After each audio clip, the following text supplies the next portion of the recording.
Hello and welcome to this very special episode of Tech Today, where we'll be taking you to the signature tech event of Business Today. The Tech Today Congress is finally here, and the biggest tech titans, leaders, visionaries have all gathered under one roof. And the Tech Today team has put this together for you, so stay tuned for a very special episode of Tech Today.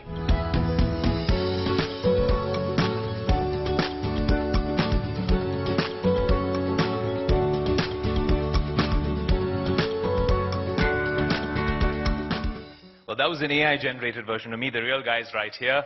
Ladies and gentlemen, distinguished guests, and fellow tech enthusiasts, welcome to the grand unveiling of an extraordinary event that will redefine the landscape of innovation and propel our collective technological journey into the future. I'm your host, Ayush Elavadi, and I'm thrilled to welcome you to the Business Today Tech Today Congress. Now, the Congress will provide a platform for renowned experts to share their insights through captivating keynote speeches. You'll also have thought-provoking panels and immersive workshops as well, from cutting-edge technologies like AI, 5G, and the metaverse to the complex questions surrounding regulation, data privacy, and security. The Congress covers it all. So, ladies and gentlemen, as we embark on this exciting journey of discovery, collaboration, and innovation, together, let us push the boundaries of what is possible and create a future where technology empowers us all.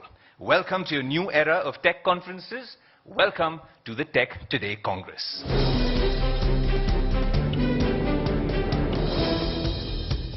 We were talking about an AI special magazine issue, which the Business Today team has worked on, and there's an exclusive conversation with Stuart Russell, one of the signatories to that particular open letter that we were alluding to earlier.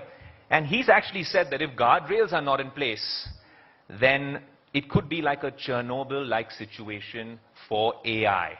Is that genuinely a concern? Do we need regulation? Or should we then risk a situation like Mr. Russell's talking about? Yes, I'm of the same view. I would just say that the use of the word guardrails is very innocent language and probably needs a lot more than guardrails. And I'll give you an analogy here. People have talked about using comparables like the regulation of atomic energy by the International Atomic Energy Agency. Well, the International Atomic Energy Agency is, first of all, not that effective, because we can see that there's been a proliferation of atomic energy in North Korea and emerging in Iran and in Pakistan and other countries. All of them circumvented the rules of the International Atomic Energy Agency. And the second thing is, atomic energy is much easier to regulate because it takes billions and billions and billions of dollars to create an infrastructure for atomic energy. It takes $5 billion, $10 billion to build a nuclear plant. It takes tens of billions of dollars to build a uranium processing plant that can create weapons-grade uranium, or a plutonium plant. Those restrictions do not apply to AI. The problem is, even well-meaning companies like Meta have put large language models into open source.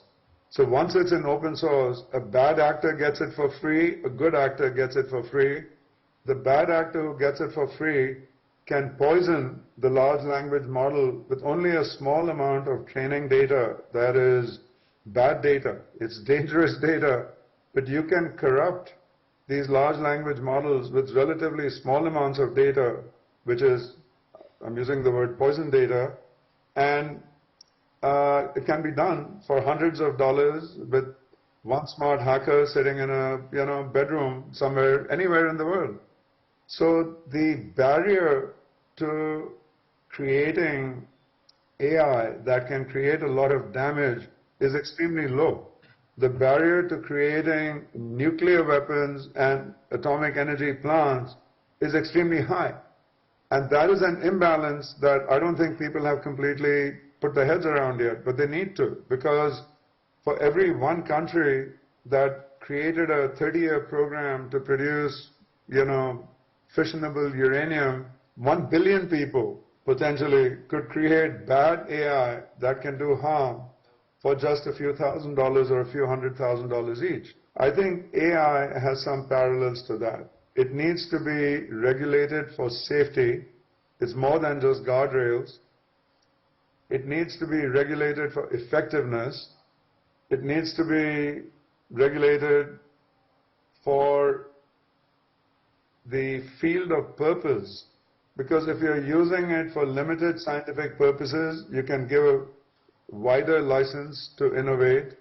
If it's going to be released to 100 million people or 1 billion people, you have to apply far greater, validation and testing of all that. Because Manish, the potential for Google to really be a game changer, a disruptor in this space is immense. When we talk about other chatbots, a lot of their data sets are restricted to 2021 or 2022. Google Bard, with Google's repository of search data, can give you answers in real time. We'll touch upon that in a bit. But I also want to allude to what Romesh Wadhwani, who had joined us earlier at the Tech Today Congress, virtually of course, he mentioned this concept of AI for social good. And from your first point, I think we can segue into that. How much can Google really leverage its expertise, its research, and its understanding of AI to look at solving problems for the underserved? Absolutely. So we believe, again, AI has this enormous potential to benefit humanity, and which was why one of our very clear focus right from the day one of inception of the lab was to develop AI in a manner that brings the benefits to the underprivileged. So when we started the lab, we in fact organized workshops where we invited dozens of nonprofits and academic groups to come together and start identifying problems that they were grappling with. And we initially funded 6 of those efforts, and in the following year, another 30 efforts. It has already led to some very, very significant impactful work. One example would be our work with a nonprofit called Arman, which runs these programs to improve the health of expecting mothers and their babies within the first year of their lives.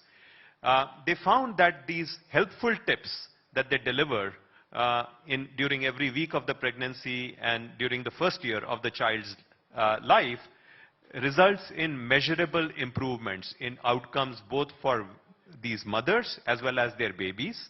And yet, so many of these mothers end up dropping out of that program. So they posed this problem to us: can you use AI to help us predict who are at the risk of dropping out? And with the very few human volunteers that we have, because we have thousands and in fact now lakhs of women enrolled in the program at any given point in time, with the few human volunteers, who are the most important women that they should reach out to keep them engaged? And this AI model has actually been deployed in production, and it's already, we have conducted rigorous studies that show the benefits of this model in keeping these mothers engaged, and which is leading to improved outcomes for themselves as their babies. One of the other things that has come through the day at the Tech Today Congress is also in parts to do with the policy environment, the need for regulation, and a lot of work and progress that has happened in this regard. But I also want you to reflect on the topic of artificial intelligence. What are your views really as far as artificial intelligence is concerned? There are, at one end, it is the technology that can drive rapid transformation. At the other end, there is a section of people who are saying we need a regulation. There are also fears in the Indian context that it may lead to some sort of problems. What do you have to say on that? Look, AI has huge potential for sure, right? And it has been there for many years now. So many different solutions we have seen, which have a part of the solution is AI, right? AI, machine learning. The way AI has progressed and the applications which have come up recently has thrown a lot of serious concern about what would be the future of AI, what would be the future of humanity, how social concerns and technology should play out. These are concerns which the whole world is today debating. We certainly will have to put some boundary conditions and some regulatory guardrails for AI. And this every society in the world is looking at. In our government's view, we have always promoted innovation. We have always focused on using technology for the good of the people. So we will like to create a balance where the power of the technology can be put into good use, while the harm that can come from this technology can be controlled. That's the approach we will follow. Digital India, also digital, the footprint has a societal impact. Now that brings me to the topic which is being hotly discussed now, that of the impact of AI. Now you have been a public votary and you have said that AI is a good thing, it increases productivity, it will not really take away jobs. But a recent Microsoft survey also says that a huge majority of Indians actually fear for loss of jobs. That is one part of it, sir. The other point is about the whole impact on society itself, of AI, generative AI going haywire, going rogue. And that's a concern which even the people who have actually come up with ChatGPT, like Sam Altman and the others, have actually talked about having guardrails or some kind of regulation. There has been a whole number of people signing, asking for a halt to that. How do you see this vis-a-vis the whole productivity aspect versus the impact on society itself? Well, I have said this many times. As long as we use any technology in an assistive manner, and in particular AI in an assistive manner, then we will all become better and better. Now, how can we use AI in an assistive manner? There are so many ways. For example, you can build expert systems.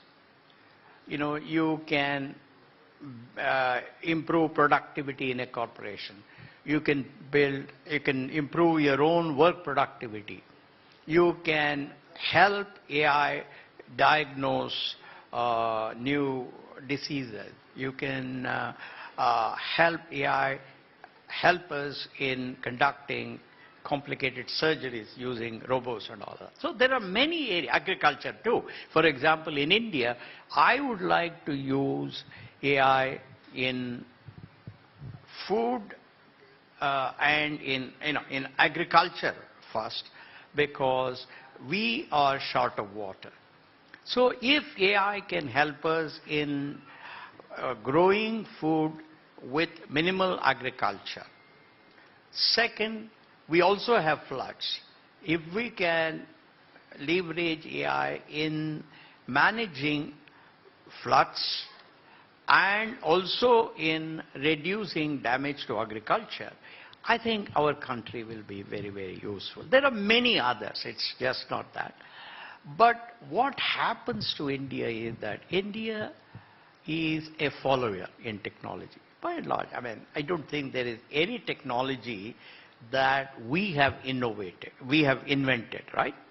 Well, almost. You may look at iPads, look at phones, look at this, whatever, lights, LEDs, solar power, you name it. All of it was invented somewhere outside.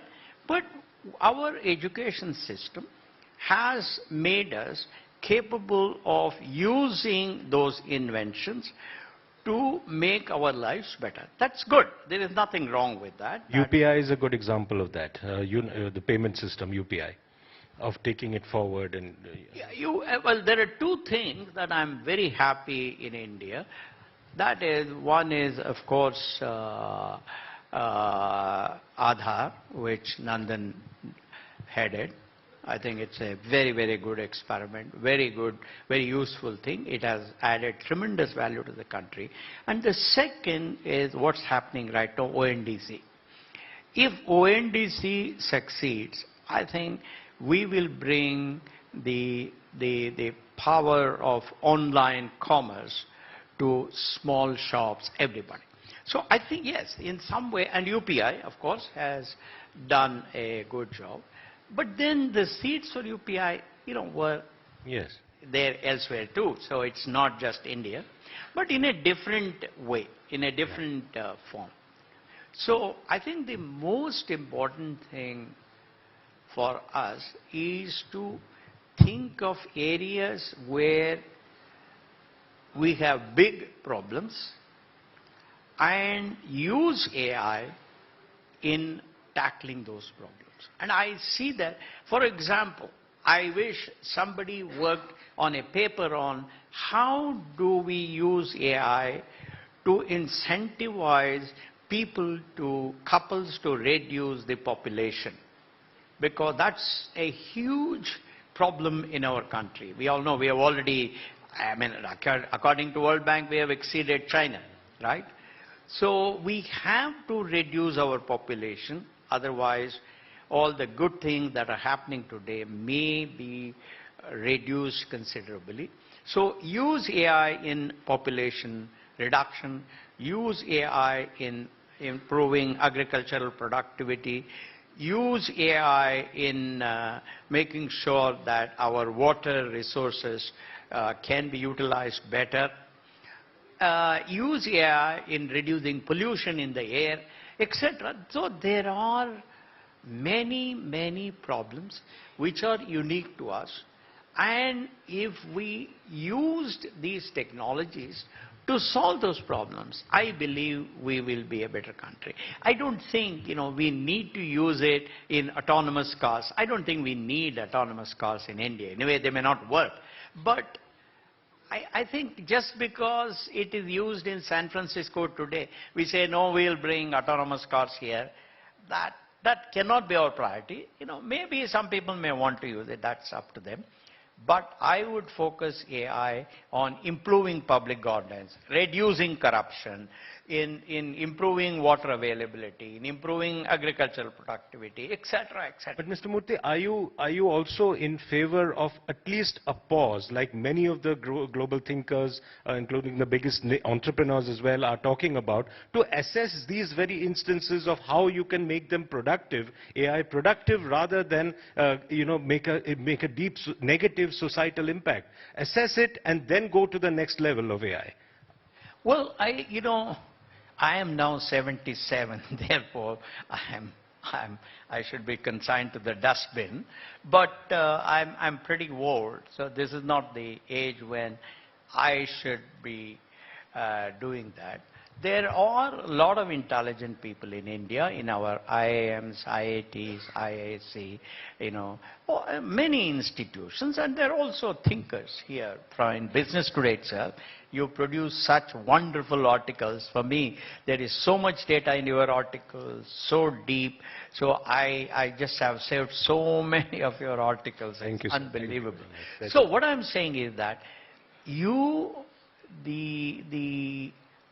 deep thinkers of our society, all of you that I mentioned, should say, what are the 10 grand challenges for India? And how can we use AI, machine learning, big data, etc., and other technologies so that we can make our lives better? I would say that if one of the IITs or IISc were to call a conference and call all of you, some 200 people, and then form working groups or all of that, I think we will be. If we keep on following the West, that they did this, therefore we will do, I think, it is not a good. So you don't really, you think there is a lot of positive elements of AI which need to be then sort of prioritized and taken forward. You don't really want to... as you know very well, the other day, US Air Force was conducting a simulation test on AI-assisted drone. And first somebody said, The operator died because that drone, killed him. The drone took him as the target and killed him. Later on, they said, no, it was not. It was only a simulation. What happened in that particular case was they had put in a maximizing function to locate the target. And somehow the loop where the human could intervene and say, no, don't go after that target, didn't work. In other words, a little bit of a faulty software. And then what happened was, it, I believe, destroyed the tower.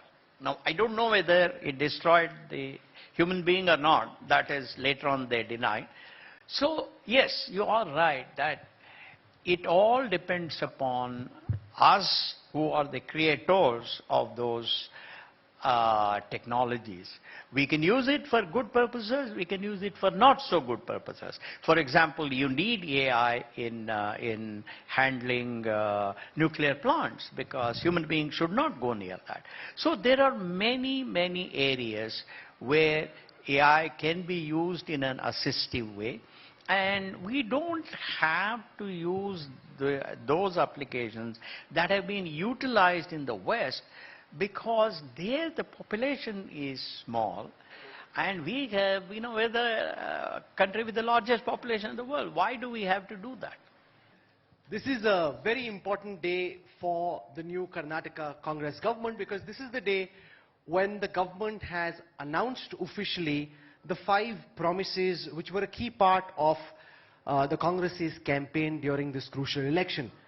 So, Mr. Shiv Kumar, can I start by asking you to explain, since it happened just a couple of hours before now, how and where will the Congress get the money to be able to implement the 5 promises that you've made to the people of Karnataka? Whatever we had promised them,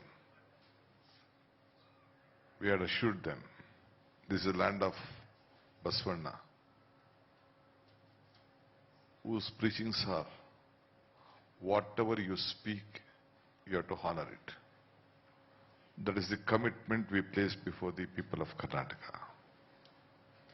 I am a president of this party from past 3 years and nada. In a difficult times, Srimati Sonia Gandhi appointed me as the president. COVID had just started. From that day till today, I have not slept or made my party cadres sleep. We had to do our job. Rajan, it's interesting, we're talking about what Sai's been doing with MPL and what Sean's now doing with the host of titles at Krafton India. But when we talk about indigenous game development, make in India for games, where do you think we at this point are lacking? Why can't we have an iconic title like maybe a God of War or an Uncharted coming out of an Indian gaming studio at this point, Rajan? No, thanks Ayush, and pleasure to be here with you. And I think it's a very relevant question. The fact that Sean is sitting here and so many others are looking at India as a market is because they believe that the future is here. I mean, the growth in the number of gamers, we have about 420 million gamers, as I was mentioning. The fact that 1 in 10 people in the world is an Indian under the age of 25, which is, the large category of gamers. I think it's only a matter of time before we see that happen. And I think the entire premise of Jet Synthesis was built exactly on that same fundamental that, there will be a time when Indian studios will create titles and also engage global gamers around subjects that are relevant not only to India but even to the world. So for us, we've been able to do that with cricket. In simulated cricket, we have a 65% global market share. We've been able to create a platform that is now getting people to play cricket even though they don't understand how to play cricket in the real world. We did an India-US thing where one of the undersecretaries at the White House was the guest, and the US team beat India. Said, finally, US beats India in cricket, but it was electronic cricket, right? So the way you can take Indianness to the world could be through localized content here, but at the same time, we work with many large partners, including Krafton and others, to create markets in India, to see how we can build markets together in global countries. Because, say, Japan India, for example, can be a very strong force, or Korea, India, for many other countries in the world too. So I think it is the time for India. I think what we really need is a commitment to building better talent. I think, we are too late to the game. Video game industry is a 50-year-old industry. And a large part of those who have created success globally are not sitting in India. And they're expensive talent. So we have to invest. We have to spend hundreds of millions of dollars to build those kind of titles rather than the tens of millions that studios are spending today. And I think that shift is beginning to happen. Well, that's about all the time we have on this particular episode of Tech Today. But all the updates from this signature tech event, the Tech Today Congress, are available on the Tech Today website. That's www.techtoday.in. And of course, it's all over our social media handles. Let us know what you thought of the show. Also, what you made of this signature tech event, the Tech Today Congress, June 2nd in Bengaluru. I'm your host, Ayush Alabadi, saying thank you so much for watching this special episode. And we've loved putting it together. The team behind the camera at the event, the entire Business Today team, and our production team led by Ashish Tiwari as well. Thanks so much for watching. Until next week, adios. Ladies and gentlemen, thank you so much for being such a lovely audience. And we say it on the show, we're going to tweak it a little bit over here. Until next time, adios.